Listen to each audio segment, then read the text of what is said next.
we're being joined by IBRAHIM Modibo, a Chieftain of the All Progressives Congress. Glad to have you join us in the studio. Thank you very much, Ndi, and thanks for joining All right. us.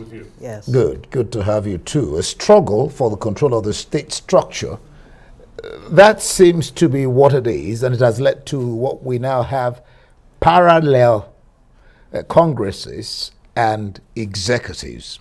What does this portend for the leadership of the APC as a party and its ability to put its house in order?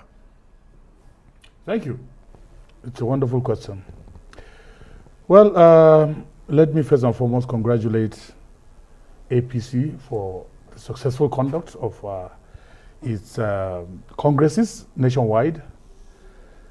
And let me start by saying, under this globalization and multicultural system of society such as ours in Nigeria, conflicts and consensus are prevalent in any democratic setup, especially that of Nigeria. The whole worldwide, the issues of having conflicts is part of the democratic culture. And therefore in APC, we believe that this is a party of the masses, and this is a party that has gone back to the roots, the grassroots. It has gone back to the people. And therefore, you do not expect the ants to start following firewood. It always follows sugarcane. And that is why it is APC. It's a sugarcane? Yes. This is a party to beat. And I can tell you, the more the merrier. Every day, every successful day, people are coming in droves into this party, nationwide. Therefore, the issue of this conflict arising or having parallel parties, it's all about interest. Politics is about interest. Who gets what, when, where, and how? Well, the question is, whose interest exactly? Let me quote Akpan Udoidege, who just spoke in that report. Yes. Everyone is pursuing his own interest. And you just said here, it's all about conflict and consensus. But based on what we observed over the weekend, it looked like it was more of conflict than consensus. Is it a case of the battle for the soul of the states? Because it seems, you know, the former governors and incumbent governors battling for the soul of the states. Is that what it's really about? Not necessarily the interest of the people. You see, Ngozi, let us properly situate and contextualize this issue. Yes. You see, as a political party that is guided by reason, the party is guided by constitution, which derives its powers from the Federal Republic of Nigeria's constitution. And therefore, we believe that, you see, there is a kind of internal mechanism for conflict resolution whenever we're having problems. And you see, as a political party, this interest arises from people that are interested in democracy and people that are interested in a political party that gives them the freedom, the latitude to operate within the political space of Nigeria. And therefore, we believe that this is a party to beat, and this is a party that's formed government already and is going to form government maybe in the next 10 or 20 years. Therefore, all this running around, all these problems of people having conflicts and everything, it's about interest. And this interest presupposes that people are interested in who governs them. And also this interest also arises from the fact that the main leadership of the party is interested in putting across people of character whose characterization has been fortified by the people that know them, and also what their antecedents. These are people that are coming in with very good CVs, resumes, and people that have been able to pay their dues within the democratic space. Therefore, I want to believe that this issue of interest is paramount everywhere the world over, under globalization, as I've stated, in a multicultural society, wherever we find ourselves, be it in America, be in the first or second or whatever it is that you call it, these interests are there. All right, and this interest presupposes that people are getting themselves set to capture power in a democratic setup, in a normal democratic setup for the good of the country. All right. Now that you, now that you have two different executives, or even more across the states, emerging from, okay, at least there is Oshobo, there is Oshun. What now happens? How do you get them together as a united front to move the party forward?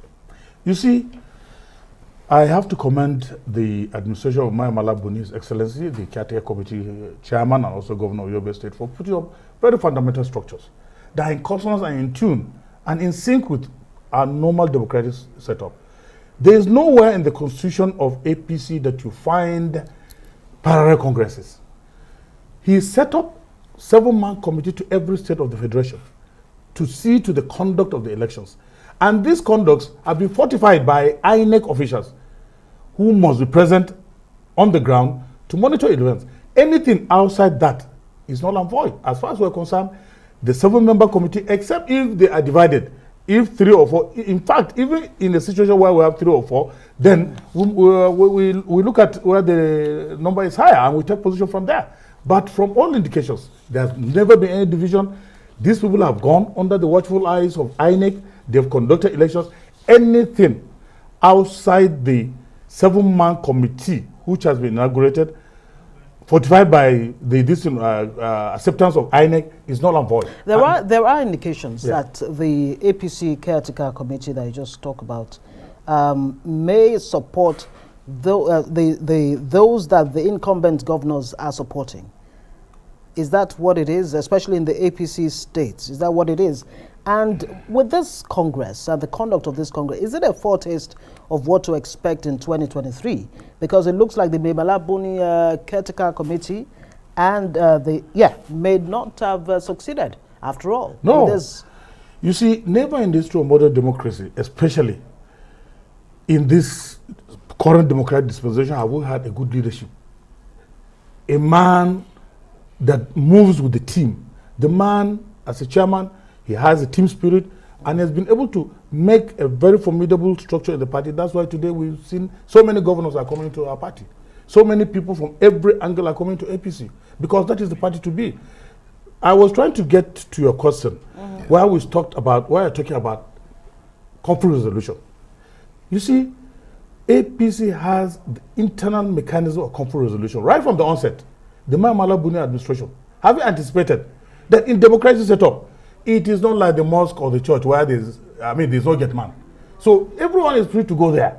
And if you go there, you have to be in sync and in tune with the philosophies and policies of the area. And therefore, we strongly believe that as a party, we are expecting that we will have conflicts. And therefore, conflict resolution mechanism has already been set. 1, appeal committee has been set up to every state, right from the ward, ward local government and then state congresses. Appeal committees have been set. And also, to fortify the appeal committee's powers, the Mai Mala Buni administration also made the reconciliation committee. This reconciliatory committee has been headed by the former governor of Nasarawa State, and also the current senator, Senator Abdullah Adamu, a man of principles, a man that has paid his dues within the democratic structures of Nigeria. And this is one person that has been always in the forefront of resolving conflicts. Ibrahim, we strongly believe that APC as a political party has this mechanism.